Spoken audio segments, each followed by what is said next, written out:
Prior to 2001, South African taxpayers were only taxed on income, hence the name the Income Tax Act. Capital gains tax was then introduced. Capital gains tax is triggered once you dispose of fixed property.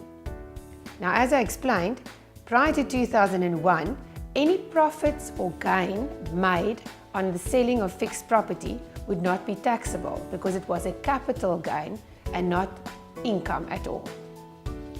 How it works now is when you sell fixed property and you make a gain or a profit, that gain is taxable. When you sell your primary residence and it's owned by you in your personal capacity, in other words, not owned by a trust, a company or a closed corporation, that gain needs to exceed 2 million rands before you will be taxed on that. So for primary residences owned by you in your personal capacity, you will probably not pay capital gains tax. If it's a second home or a second dwelling that you sell and there is a profit made, that profit will be taxable. Now we talk about the inclusion rate, and what this is it's the rate at which that gain is taxed. With the budget speech this year, the Minister of Finance changed that inclusion rate.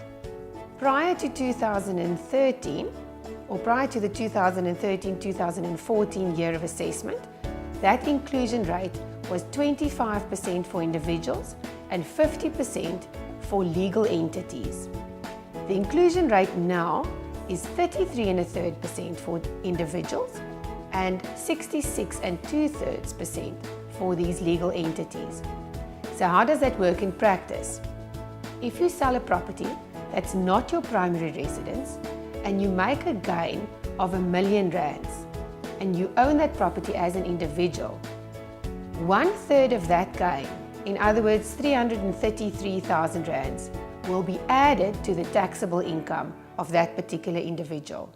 If the property is owned by a trust, for example, 667,000 rands of that R1 million gain will be added to the income tax for the income of that particular legal entity. And on that, the entity will pay tax according to the bracket. The same with the individual. The 333,000 rands, which was to be added to the individual's taxable income, will be taxed depending on the bracket that individual falls in for that specific year of assessment. So capital gains tax is not a flat tax that's paid on a particular amount of profit. You have to look at the inclusion rate for the property owner. And like I said, if that's a natural person, 1/3 of the gain is merely added to the taxable income.